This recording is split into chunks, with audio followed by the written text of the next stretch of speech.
Who was Dr. Royal Raymond Raiff, and why are so many people still interested in the technology he spent many years of his life developing? In this documentary, you will learn about a brilliant and gifted man who developed the world's most powerful optical microscopes, which overcame the limitations of standard research microscopes, and who discovered a way to destroy deadly microorganisms using coordinative resonance. Though he died in 1971, interest in his discoveries did not.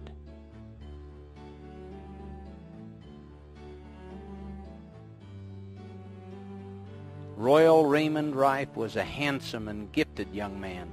He had an inquisitive mind and explored many interests. He was born May 16, 1888, in the state of Nebraska, to Royal Raymond Raiff Sr. of Ohio and Ida Mae Cheney of Creston, Iowa. Dr. Raiff was their second child, an older sibling having died in infancy. Ida Mae died, as so many young mothers did, about 8 months after his birth. After her death, because Raiff Sr. was working 14 to 16-hour days as a mechanical engineer, he took his son to his sister, Nina Culver Raiff Dryden. She said about this difficult situation, "I raised him and brought him up as though he was my own. He lived with her from the time he was 8 months of age until the year 1905. At this time he had an interest in becoming a medical doctor and pursued this dream. He went to Johns Hopkins University to begin his medical training, and after some study, he found that he had a greater interest in the field of bacteriology. In bacteriology, he did a great deal of work which included photographing many specimens for the University of Heidelberg. Because of the great contributions Raiff made to Heidelberg University, he was given an honorary doctorate of parasitology in 1914. Because his studies of bacteria required intensive use of microscopes, Dr. Raiff developed an interest in optics and began studying in that field as well. This interest led him to New York's Zeiss Works. Zeiss microscopes were world-renowned even at that time, and Dr. Raiff studied from 1904 to 1908 with Hans Lückel, the senior optics engineer. In 1846, Carl Zeiss set up a workshop for precision mechanics and optics in Jena, Germany. 20 years later, he went into partnership with Ernst Abbe, whose theory of microscope image formation led to greatly improved microscopes. These innovations made Zeiss a world leader in optics and made it the logical place for Dr. Raiff to study microscope and lens technology. With his scientific brilliance and knowledge of optics and bacteriology, Dr. Raiff was poised to begin an incredible journey of discovery. This journey began with his move to California, where he settled in Point Loma. Somewhere around 1912, Dr. Raiff met and married his wife, Mamie Quinn. She was a wonderful wife who fully supported him in all his endeavors.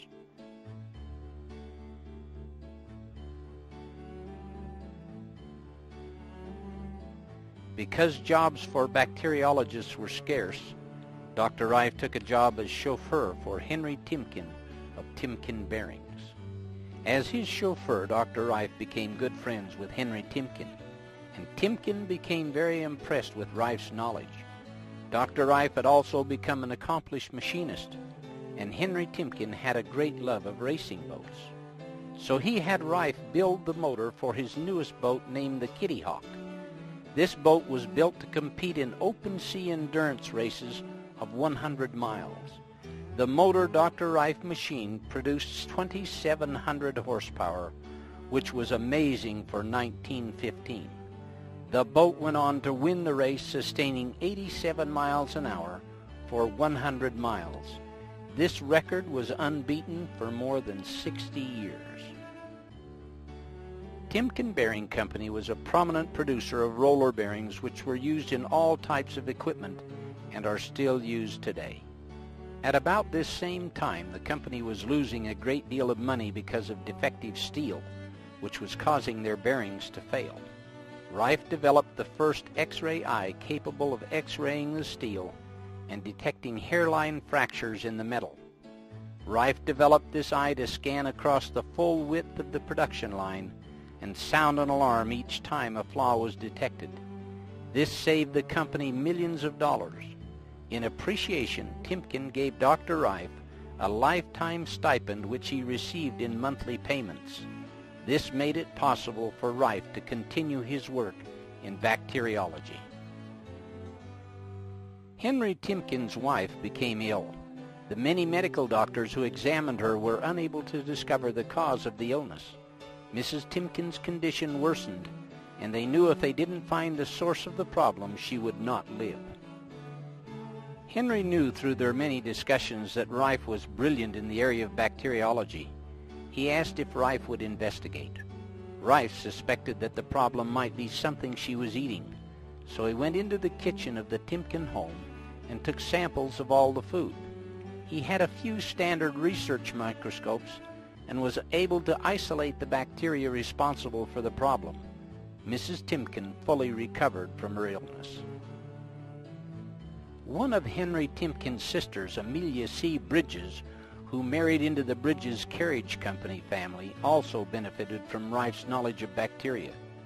Through the years, she had many serious medical conditions and would only let medical doctors see her if Dr. Rайф was present because she trusted so much in his expertise. When she died in 1940, Rайф was devastated because he considered her to be a second mother to him. His close friends said that he shed many tears. Because of their long friendship, she left him an additional $50,000 to help with his research. As the family chauffeur, Rайф and his wife lived above the garage on the mansion's premises. This is where he had his laboratory with all the research equipment. In gratitude for saving Mrs. Timken's life and the lives of other family members, the Timken and Bridges families provided funds to establish a more well-equipped laboratory and finance Rайf's research.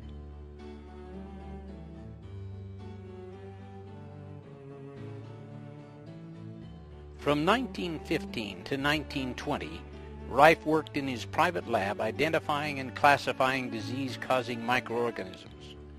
By the end of 1916, he was frustrated with the standard research microscope because of the limitations in magnification. Standard research microscopes at that time, like the ones today, could only magnify a microorganism up to 2,500 times diameter. Dr. Rайф felt that with this limitation, he would never be able to find the true cause of many diseases. Rайф began his work using frequency instruments in 1921. He told a reporter in a May 6, 1938 Evening Tribune article that he also experimented with electrical stimuli on the various microorganisms, and he noticed the individualistic differences in the chemical constituents of disease organisms, saw the indication of electrical characteristics, and observed electrical polarities in the organisms. Random speculation on the observation suddenly stirred in his mind a startling, astonishing thought. What would happen if I subjected these organisms to different electrical frequencies, he wondered. With this revolutionary thought, he began to gather all the necessary instruments such as microscopes, frequency generators, tubes, and bacteriological equipment, cages for guinea pigs, cameras, and machinery to build his own designs. Lee DeForest, the father of modern vacuum tubes, who was an important contributor to early radio technology, helped to build many of Rайf's early frequency instruments. Rайф found through arduous experimentation, looking through the microscope as he applied various frequencies, that he was able to kill these microorganisms, proving his theory to be correct. In order to determine which frequencies would kill a particular organism, it was absolutely essential that he be able to see the organism in a living state so that he could observe the effect of various frequencies. Dead microorganisms would show no effect. Rайф later called the frequency which killed an organism its MOR, or mortal oscillatory rate.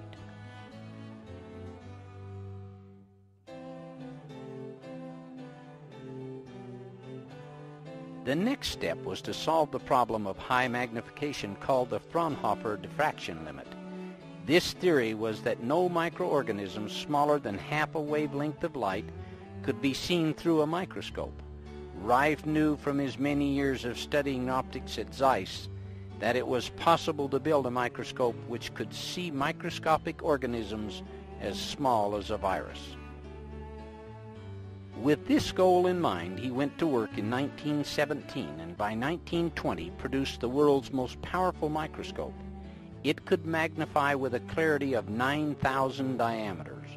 Dr. Raiff said that this microscope could go clear up to 17,000 diameters, but not with any more clarity. Using this microscope over the next 9 years in his private lab, he advanced further in the field of bacteriology than any scientist had ever done before. That instrument we used up until 1931. It was a lens microscope, and all of the air was excluded from the body and replaced with glycerin. The lenses were homogeneous with glycerin all the way through the whole thing, and the result was that in allowing the rays to separate and not cross in the interference band of reflection, such as they do in the ordinary standard tube of the regular research microscope, we held them apart, we separated them, and then brought them back together and picked them up again at a needle point. But, as I say, the resolution of this instrument beyond about anywhere from 9 to 10,000 times dropped off decidedly rapidly. We could go up on some occasions, on some preparations, up to 17,000 times, but we didn't consider the resolution anything out of the ordinary beyond about 8 or 9 or 10,000 times, depending entirely upon the specimen we were examining. Through the 1920s, Dr. Raiff isolated many different organisms and was working on tuberculosis. He was successful in killing the rod form with his frequency instrument. But like Bone and Robert Cook before him, who were able to destroy the rod form of tuberculosis with vaccines and antitoxins, Raiff's laboratory animals also died. This caused Raiff to believe that there was an additional virus that was released when the rod form of the bacteria was killed. In his continual search for a way to see viruses, Dr. Raiff theorized that many microorganisms were not able to be seen because they were smaller than the molecules of the existing acid or aniline dye stains.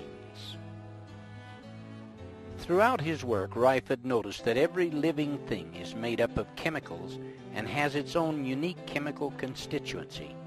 In his lab, he had been using a spectrographic microscope that could identify the chemicals in an organism by the color refraction index. Knowing that each chemical, when illuminated, gave off a specific color of light, he conceived the idea of staining the virus with light. This dispensed with the need for staining specimens and made it possible to use a frequency of light to coordinate with the chemical constituents of the particle or microorganism under observation. He developed and patented a 2,000 candle power lamp which provided the necessary light. This lamp, when used with the Risley prisms, made it possible to separate the specific frequencies of light. In an article in the June 1931 Popular Science magazine, the method of lighting was explained.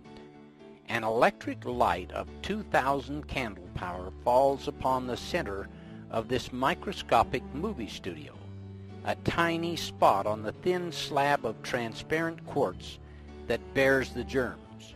Above it, 16 of the finest quartz lenses obtainable, immersed in glycerin, magnify the dimensions of each germ 12,000 times. Designed by Raiff himself, this apparatus is one of the most powerful microscopes in the world. Its magnification compares with the 2,000 diameter enlargement of microscopes commonly used in research laboratories and in medical examinations.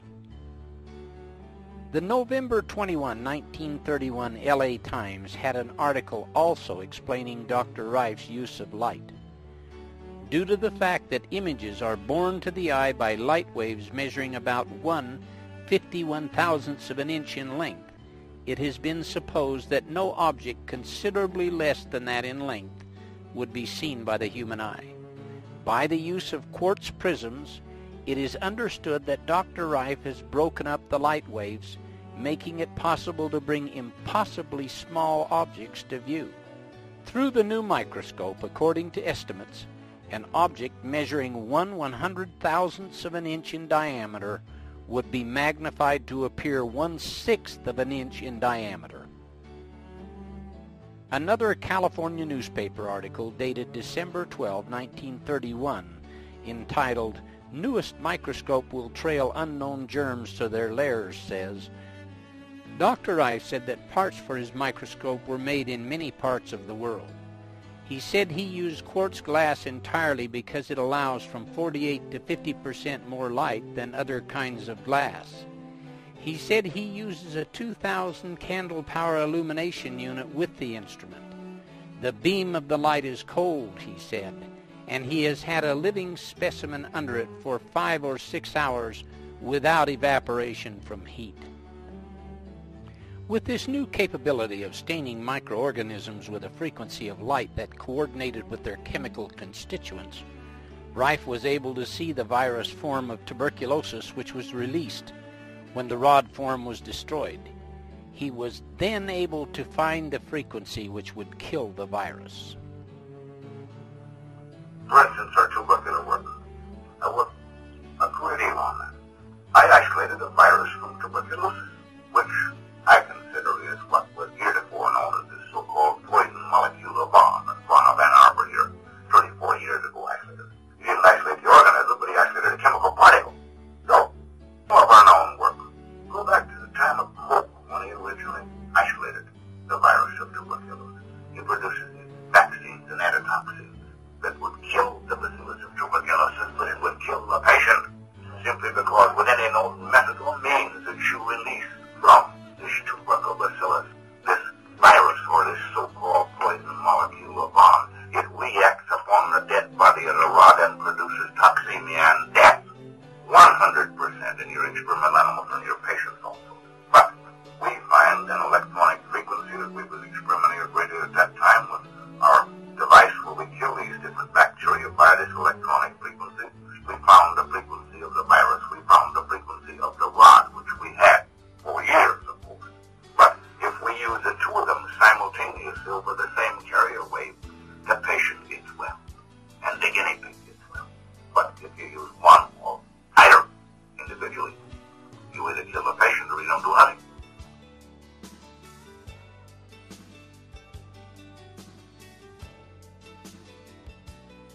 Although Rайф worked quietly in his lab, word of his accomplishments began to leak out to men in the medical community.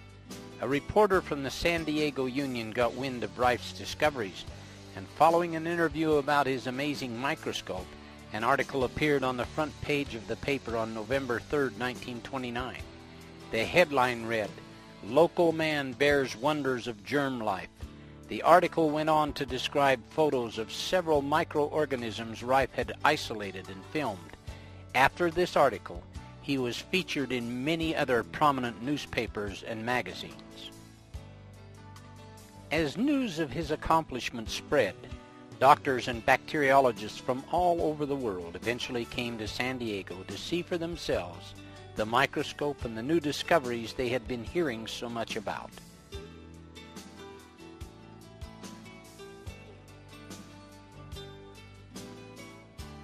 In late 1931, news of Rайf's microscope had reached Dr. Arthur Isaac Kendall, professor of research bacteriology in the Northwestern University Medical School at Chicago. He contacted his friend, Dr. Milbank Johnson of Los Angeles, and asked if such a microscope existed. In the Los Angeles Times, dated December 27, 1931, the story of how Dr. Johnson, Dr. Kendall, and Dr. Rайф met is told. Having heard about a wonder microscope said to have been invented by a young San Diegan, Dr. Kendall asked his friend Dr. Milbank Johnson of Los Angeles if such a microscope existed. Dr. Johnson did not know about it but undertook to find out. Accompanied by Drs. Alvin G. Ford, Joseph D. Heitker, and Fosdick Jones, all of Pasadena, he drove to San Diego and found Royal Raymond Raiff and a new kind of microscope which he had been developing as a hobby during the past 17 years. Designed on a new plan entirely, this microscope has 6 quartz lenses, giving it a magnifying power 8 times greater than the high-powered microscopes used by physicists. Dr. Milbank Johnson arranged for Dr. Kendall and Dr. Raiff to get together at the Pasadena hospital. This meeting between Raiff and these doctors was an important milestone in his work. Dr. Kendall brought with him cultures of the typhoid bacillus which he had grown on his K medium, a protein culture medium which he had developed. This medium enabled the filterable virus portions of a bacteria to be isolated and to continue reproducing without the need of living tissue for reproduction. There was and still is an ongoing disagreement about whether bacteria could change from a filterable virus-sized form to the normal bacillus which can be observed through a standard microscope. I eventually built my first high-powered microscope with that instrument. Arthur Kendall and I, working jointly in the Pasadena General Hospital, succeeded in isolating what we classify the first filterable form of bacteria ever seen. It was isolated from the Bacillus typhosus from cultures that Dr. Kendall brought from his laboratory in Northwestern University in Chicago. And we succeeded definitely in isolating a filterable form of that bacteria. We succeeded in isolating this organism using a Kendall media. It's known as Kendall media. Now that is what Kendall used for the isolation or bringing out this Bacillus typhosus in the filterable state, which is published in the Californian Western Medicine in 1931, our joint report on that.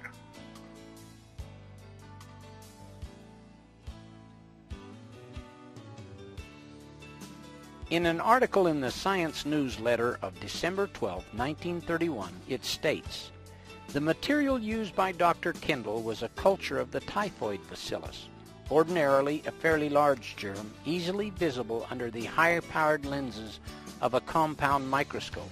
By feeding it on his recently evolved K-medium, which apparently has the power of causing all visible bacteria to pass over into an invisible, filterable phase, Dr. Kendall induced the bacilli in his cultures to go through this change. Under the highest power of the ordinary microscope, he could see nothing moving in the fluid except a swarm of rather active little granules that were visible only as tiny motile points. Examined with the Raiff microscope, however, these points became plainly visible as small, oval, actively moving bodies, turquoise blue in color. These appeared in all the cultures and could be transferred from one culture to another through the fine pored filters. So Dr. Kendall considers them to be the actual filterable forms of the typhoid bacillus." Using Raiff's microscope and Kendall's medium, the doctors were able to observe 3 stages of the development of the typhoid bacillus. This experiment showed that viruses and bacteria were capable of mutating or changing their form, a fact understood today, but one which generated much controversy then. At a later date, they found the MOR frequency to kill the typhoid. From this point on, Raiff's microscope and work received a great deal of recognition. He ended up working very closely with Dr. Alvin G. Ford, the pathologist at Pasadena Hospital, who later became president of the American Association of Pathologists, and Dr. Milbank Johnson, then medical director of the Pacific Mutual Life Insurance Company. Dr. Johnson became Raiff's most powerful advocate, introducing him to other doctors and making it possible for Raiff to move his discoveries forward in a major way.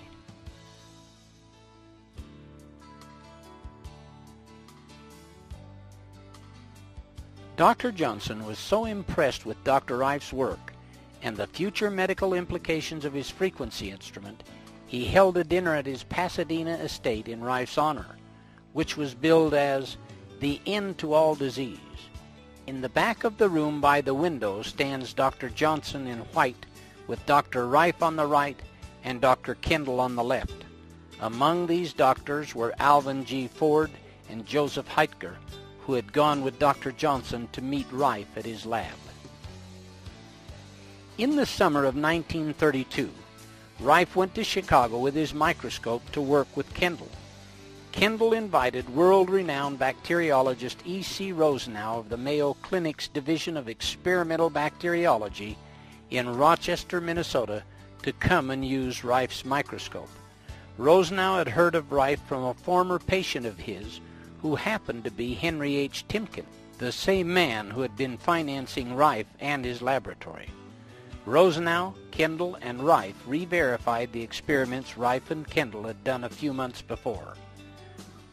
I worked for Miss Rosenau.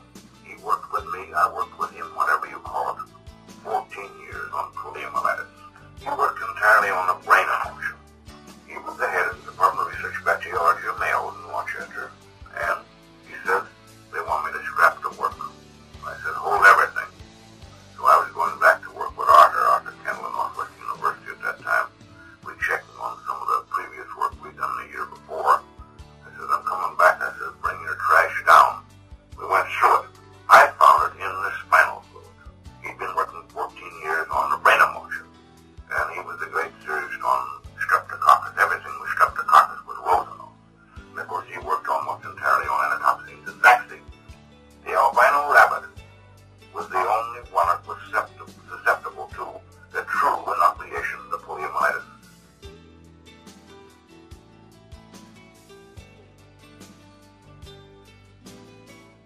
Dr. Raiff had been working on finding the cause of cancer for many years and had long believed that when the cause of cancer was finally identified, it would be found in a virus or microorganism. He had spent many years looking for this microorganism with his microscope. He had sectioned 20,000 tissue samples with no success. Kendall's K-medium was exactly what he needed to help him find the cancer virus.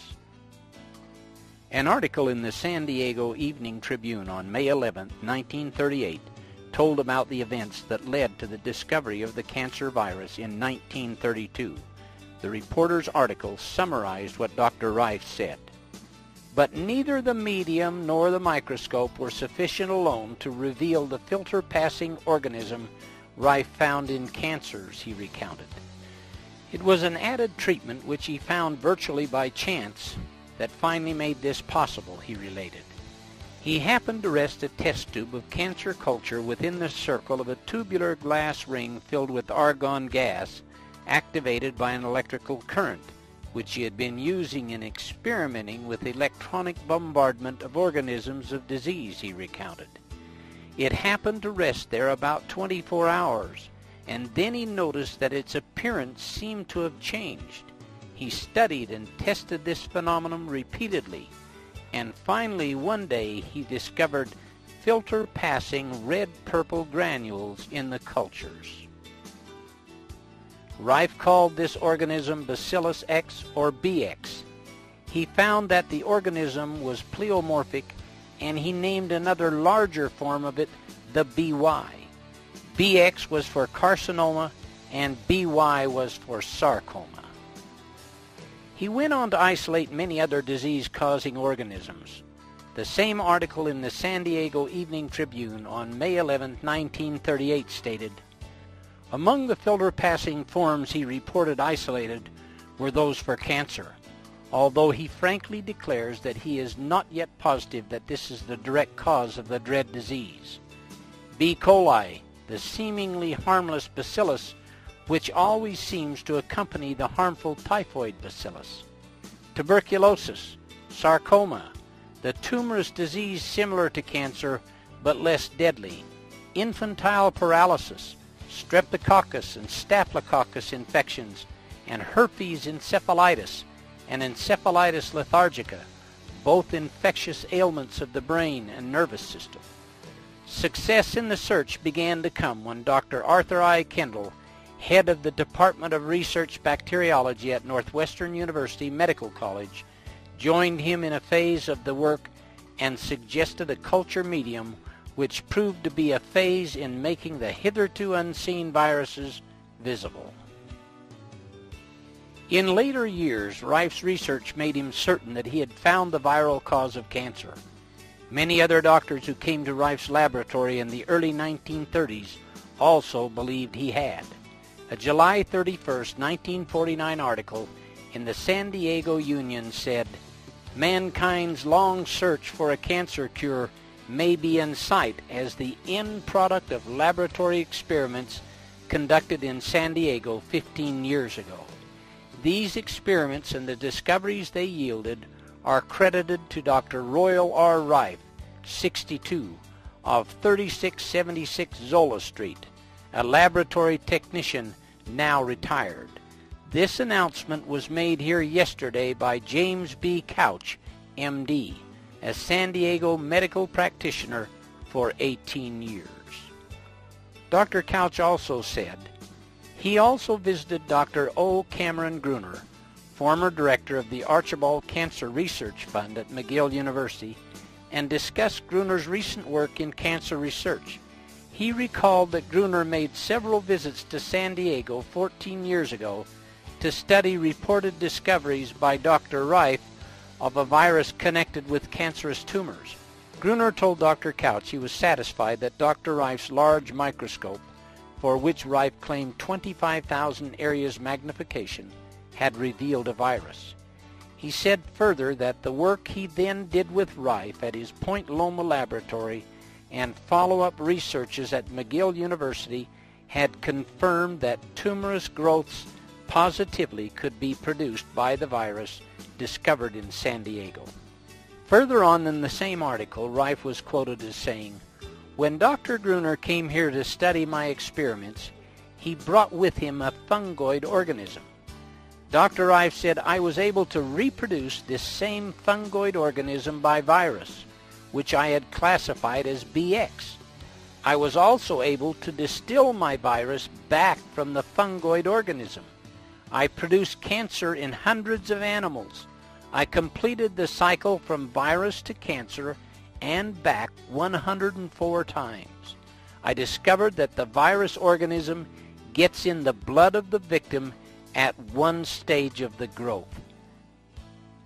As far back as 1920, I conceived the idea and the possibility of when the causative agent of malignancy, so-called cancer, would be discovered and found and proven that it would be caused by a microorganism.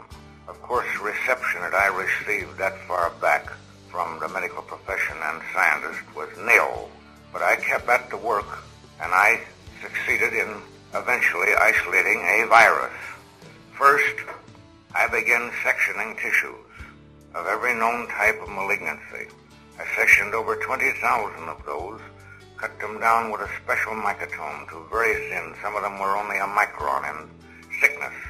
I studied those under the microscope, and I eventually built my first high-powered microscope for the purpose of analyzing and checking those sections. Arthur Kendall and I, working jointly in the Pasadena General Hospital, succeeded in isolating what we classify the first filterable form of bacteria ever seen. Now these filterable forms are very minute in size. The smallest of all is the one from the BX, which we isolated from cancer. But that is the smallest and is less than a 1/20th of a micron in dimension and highly motile. We succeeded in isolating this organism, this BX, using a Kendall media.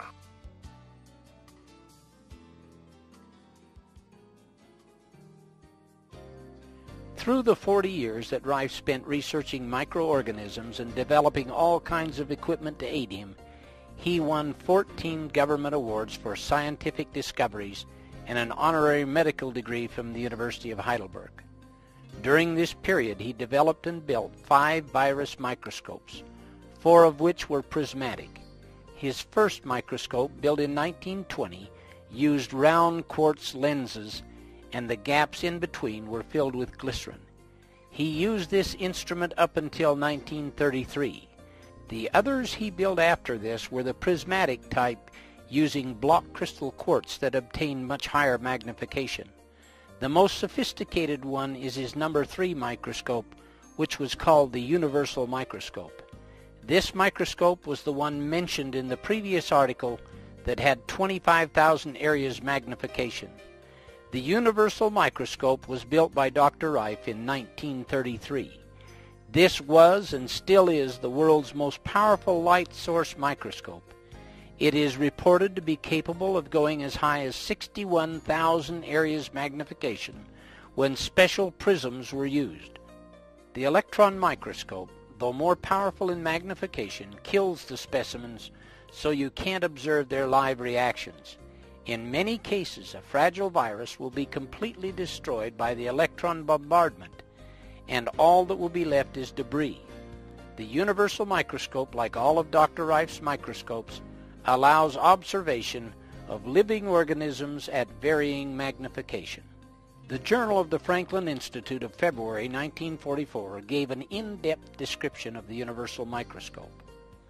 The universal microscope, developed in 1933, consists of 5,682 parts and is so called because of its adaptability in all fields of microscopical work, being fully equipped with separate substage condenser units for transmitted and monochromatic beam, dark field, polarized, and slit ultra illumination, including also a special device for crystallography, the entire optical system of lenses and prisms, as well as the illuminating units are made of block crystal quartz, quartz being especially transparent to ultraviolet radiations.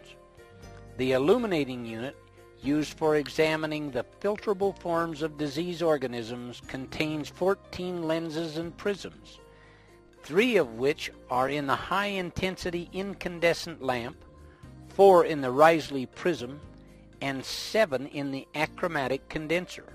Between the source of light and the specimen are subtended 2 circular, wedge-shaped block crystal quartz prisms for the purpose of polarizing the light passing through the specimen.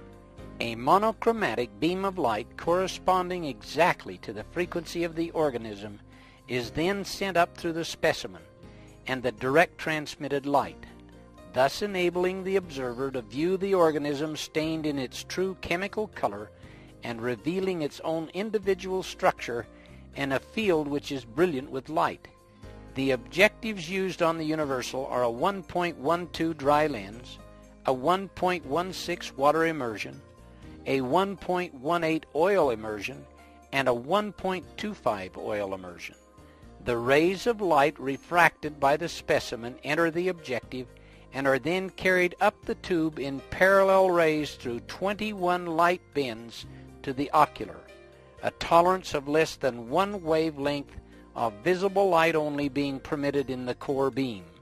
The rays start their rise parallel to each other, but just as they are about to cross, a specially designed quartz prism is inserted which serves to pull them out parallel again, another prism being inserted each time the rays are about ready to cross.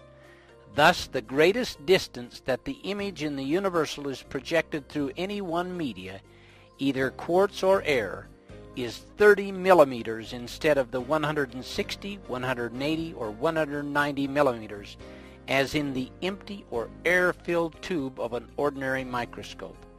Under the universal microscope, disease organisms such as those of tuberculosis, cancer, sarcoma, streptococcus, typhoid, staphylococcus, leprosy, hoof and mouth disease, and others may be observed to succumb when exposed to certain lethal frequencies, coordinated with the particular frequencies peculiar to each individual organism and directed upon them by rays covering a wide range of waves. Because the universal microscope had the ability to use all type of microscopical work, it was very complicated. It cost over $250,000 to build in 1933, equaling a little over $11 million today. This instrument, along with the other sophisticated instruments Dr. Rайф built, made it possible for him to find the many frequencies that would kill all the different types of microorganisms which he was isolating. The universal microscope embodies all the field of polarized light. It embodies all the field of crystallography. It embodies the polarized light, the true polarized light of the spectrographical micropolariscope. And it embodies the field of refractability. And we believe that this instrument will open fields that have never been seen before by the human eye. We do not say that the average practitioner or even the average research scientist can use this microscope. He will have to be trained because the delicate adjustments of this instrument far surpasses anything that's ever been wielded in the field of microscopy. As an example, the fine adjustment of this instrument requires 7 complete revolutions for the movement of the object 1 micron. The control of the thing is built to the limit of human precision. And we will carry on farther with this instrument. What I wish to stress at this moment is the importance of the control of the illumination of any field of microscopy, regardless whether it's the ordinary microscope that's used by our student or the practitioner or the research man in the laboratory or the scientist that's working in the field of filterable virus. This color chart was created by Dr. Rайф to show the entire spectrum of frequency waves he was testing, including infrared, ultraviolet, and X-rays. He assigned colors to different sets of frequencies from the audio range represented by the keyboard all the way through the radio spectrum up to the 110 megahertz. Though in his frequency instruments he never used a frequency higher than 20 megahertz on any microorganism, he found through his research that there were many different harmonics of frequencies that would kill the various microorganisms.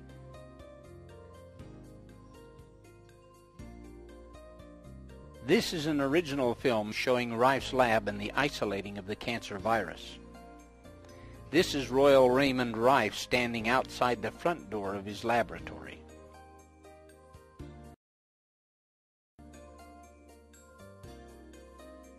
When Rайф isolated the cancer virus in 1931, he took an unulcerated human breast mass from the Paradise Valley Sanitarium and Hospital, donated by Dr. R.T. Hammer, who was the assistant superintendent.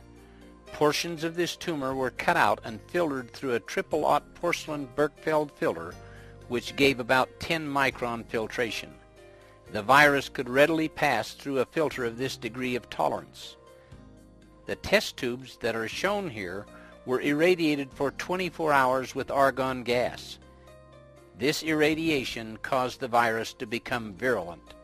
Rайф could then grow tumors in weeks instead of months. The argon gas ionized the virus, and to counter this, the test tubes were placed in a 2-inch water vacuum and heated at near body temperature for 24 hours. This method of ionization and oxidation brought the chemical refraction of BX out of the ultraviolet and into the visible band of the spectrum. Every time one test tube disappears, it means there's an elapsed time period of 24 hours.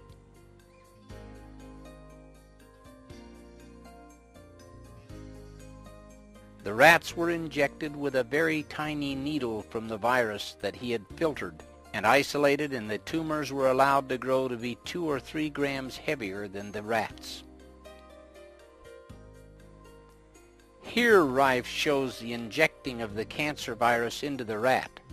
The mammary gland was used in the rat because cancer virus came out of the mammary gland of a human breast mass. The rat was given a partial anesthesia to avoid the shock of the needle, because such a shock was found to cause a change in the rat's metabolism. The virus was then injected into the rat.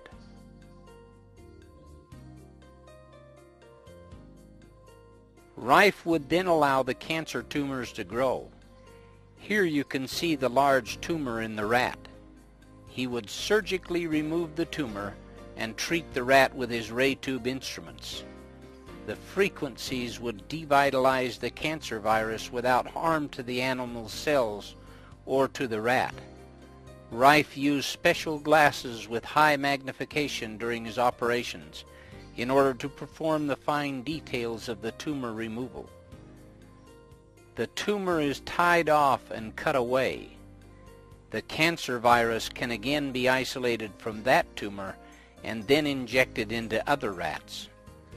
Raiff went through this procedure 411 times to prove that the virus he isolated was the cause of the cancer tumor.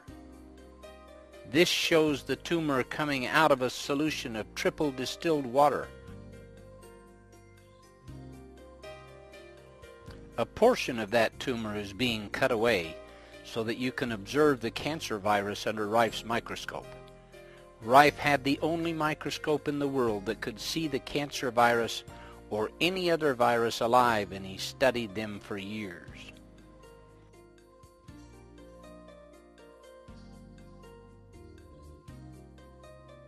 This is triple distilled water going in, and he is going to gently grind up the cancer tumor to extract the virus. This is a porcelain Berkefeld filter similar to unglazed Dresden china. The liquid material is poured into a test tube, and a drop will be removed from that liquid, which Raiff will shortly place on a slide that has been flame sterilized. The liquid material is withdrawn from the solution using a micropipette made by Raiff, and a drop is placed on the slide and covered with a cover slip made of quartz. Raiff used quartz slides because light passed through better than glass. Now the ray tube is directly above Raiff's head, which will be turned on later to kill the virus. The black instrument to the left of Raiff is the ray tube instrument and consists of a transmitter which Raiff could tune the frequencies which he knew would kill the virus, just like an opera singer's voice can shatter glass.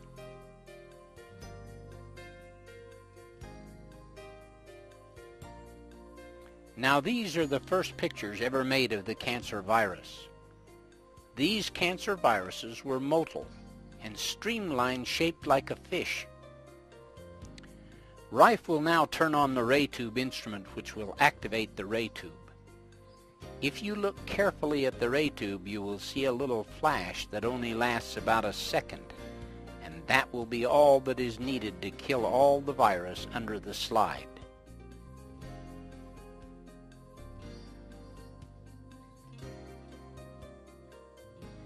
This shows the virus after it had been treated with the ray tube, which has a resonant frequency that killed the virus, and they are all clumped together in the field of the microscope.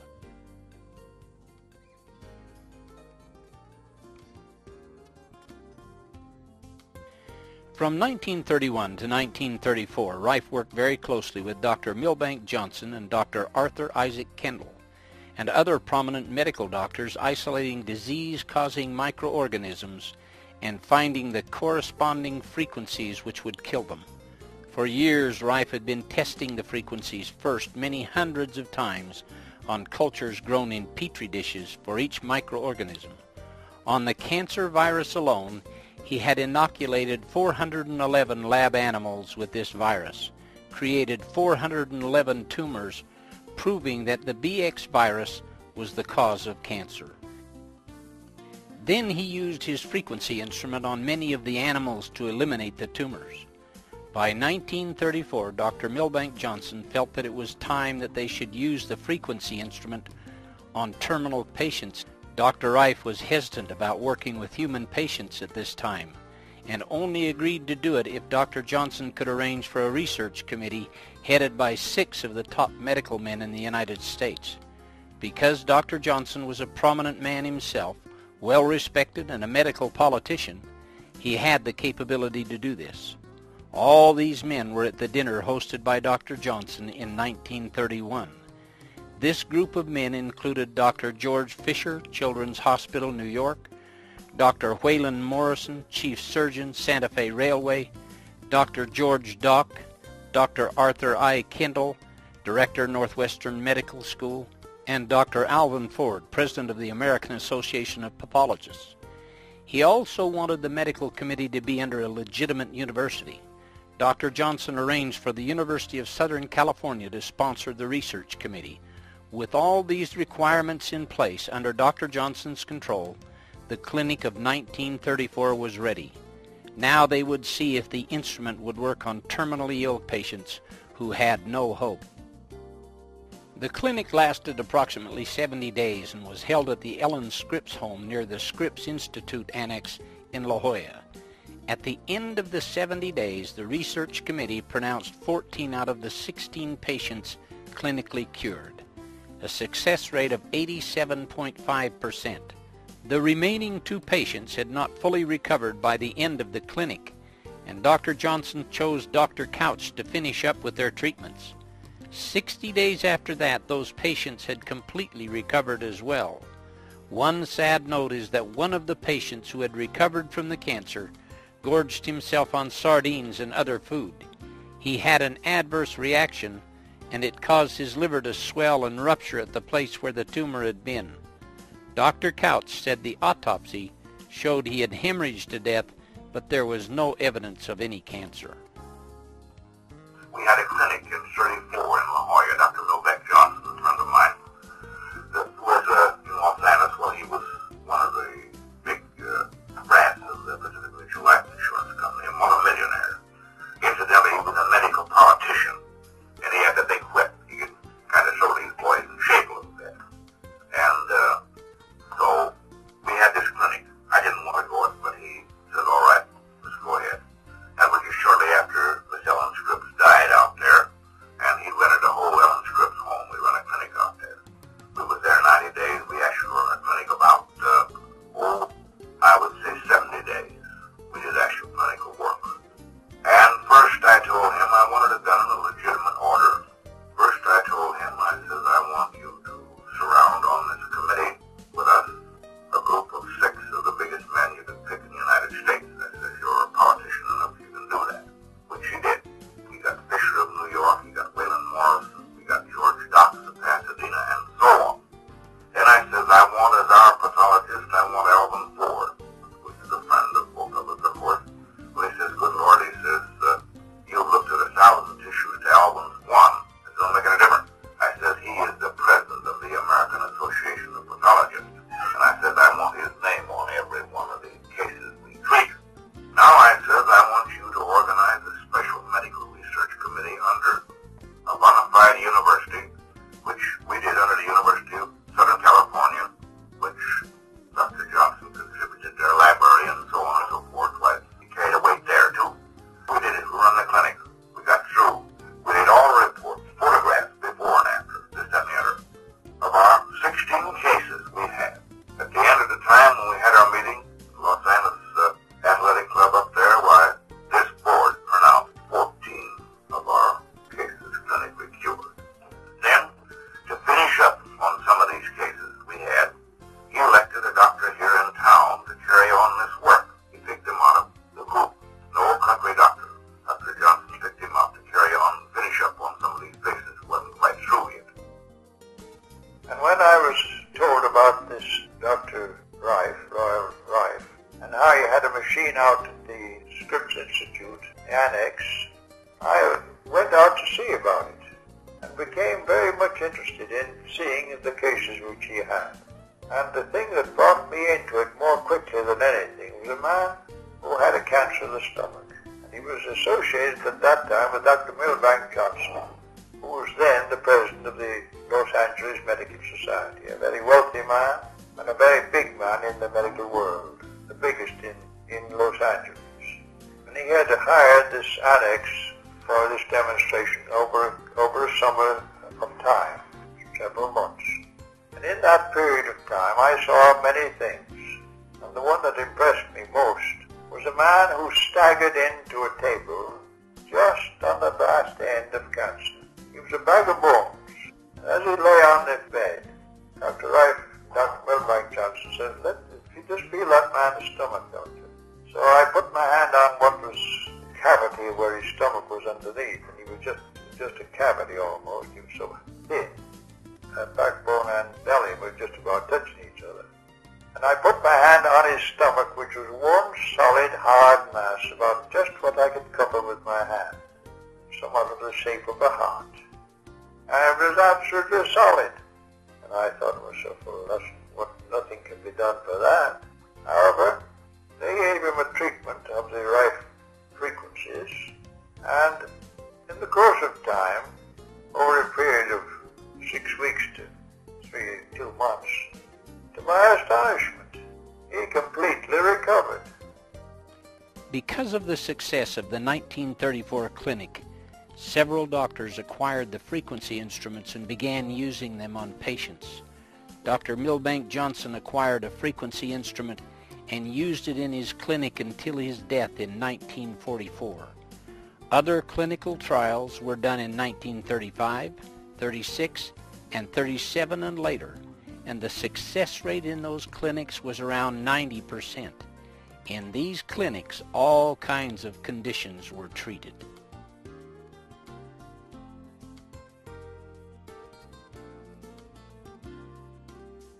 The instrument used in the 1934 clinic had its origins when Rайф began his experiments on the effect of frequencies on microorganisms.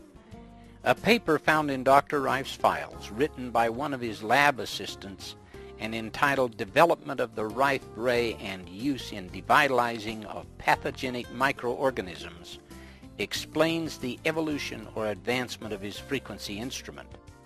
In January 1920, experiments were started to determine the effect of electrical influences upon pathogenic microorganisms. Tests were made for anode and cathode polarity influences and the effects of infrared, ultraviolet, and X-ray. The initial apparatus for the tests along this line of experiments was constructed and used in prolonged experiments during 1921 and 1922. In 1923, a more appropriate apparatus was assembled and used. The different frequencies were generated by a tube oscillator with many stages of amplification, the final stage being a 50-watt tube. This simplified frequency was in turn fed into an output tube. The output tube was constructed with a double expansion bulb blown from quartz, using a platinum anode and cathode. It had a 45-degree target for a directional effect. The frequency control of the instrument was exact to a fraction of a wavelength, making it possible to coordinate the frequency in each pathogenic microorganism with its own wavelength of frequency delivered from the instrument. During the next 8 years, these experiments continued, and the coordinating frequencies termed mortal oscillatory rate, or MOR, of most of the pathogenic microorganisms were found and recorded, including the frequencies of many of the virus or filter-passing forms of these organisms. In 1935, an entirely new application of the old principle was incorporated in an instrument built under the direction of Rайф by Philip Hoyland of Pasadena, California. The new instrument was light socket powered and had an output of 50 watts. Furthermore, it was equipped to deliver 2 distinct frequencies simultaneously and both variable. In the early part of 1936, Rайф and Hoyland spent much time collaborating on revising some of the fundamentals of the instrument due to the advancement that had taken place in electronics. And it was found that the carrier wave used in the previous instruments could be eliminated. During the summer of 1936, further experiments were carried on which resulted in an entirely new method of generating the desired frequencies.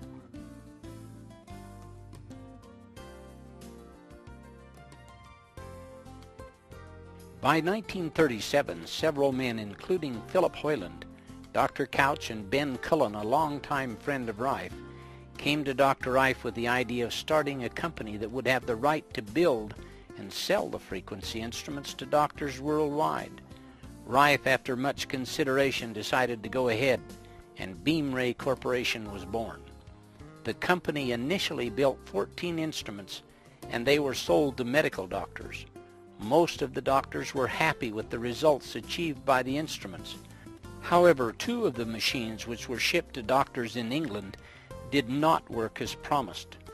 Philip Hoyland had been contracted by Dr. Raiff and the University of Southern California Medical Committee to build Raiff's instruments in 1934. As an electronic engineer and the technical director of Beamray, he was supposed to make sure the instruments worked properly. He did not fulfill his agreement. As happens so often with new successful inventions, there were many wanting to be a part of this endeavor. One such man was Dr. Morris Fishbein. He tried to buy in through his representatives in Los Angeles.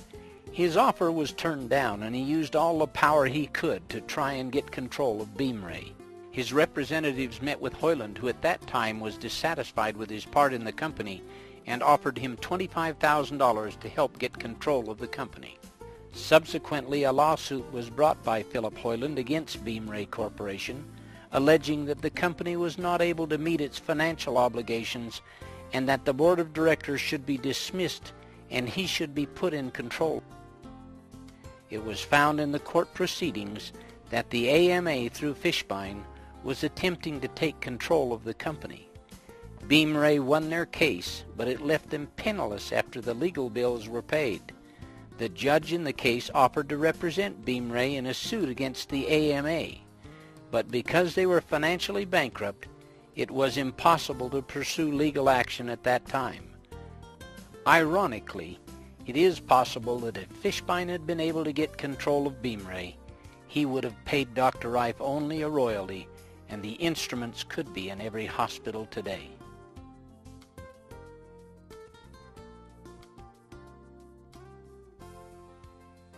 After the trial, Dr. Raiff went back to his research work in his laboratory.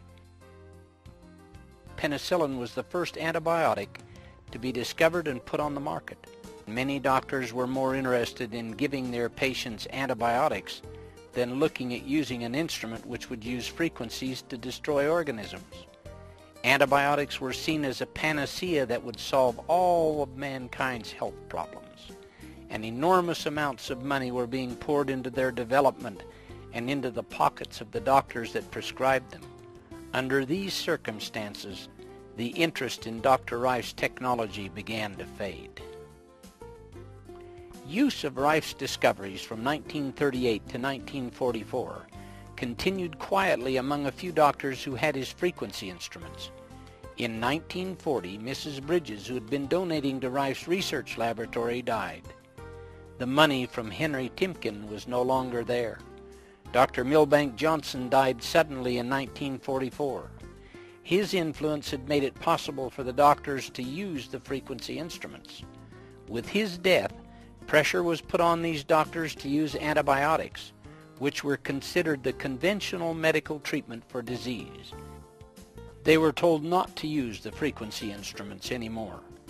Raiff eventually closed down his lab.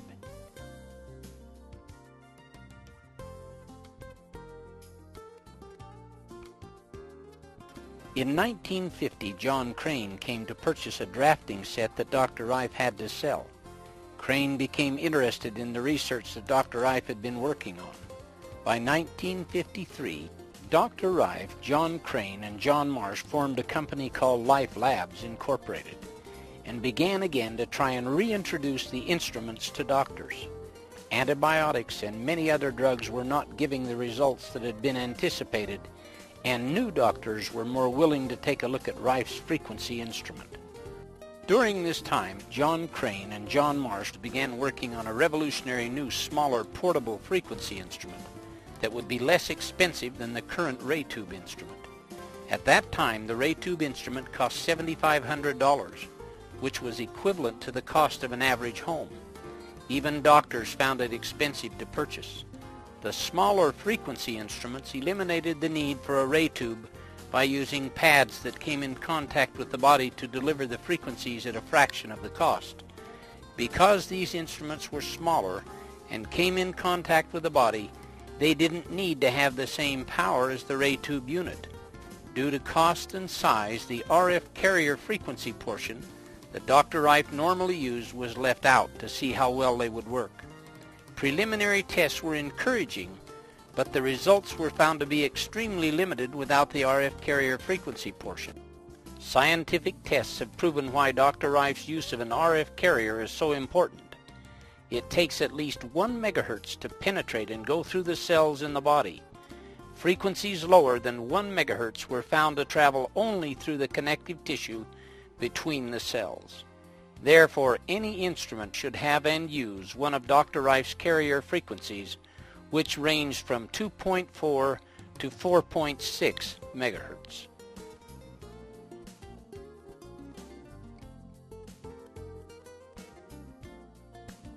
In spite of all the encouraging results, the same pressures experienced by doctors after Dr. Johnson's death came into play again. In 1962, Life Labs shut down after a court battle. It appeared that Dr. Rife's research would be lost forever. Rife said that he had put his life and his fortune into this work with no monetary compensation, had finished it and handed it to mankind on a silver platter, but none of the people in positions of power wanted it. In 1971, Dr. Rife died, and the world lost an incredible mind. In January of 1986, Barry Lines wrote an article about Dr. Rife. John Crane contacted Barry Lines and asked him if he would help get the knowledge of Rife out to the world. Barry decided to write a book, and in 1987 published his book, The Cancer Cure That Worked. A new interest in Rife's great work then reemerged and is spreading rapidly worldwide. Just the fact that you are watching this documentary is evidence that Dr. Rife's life and work were not in vain.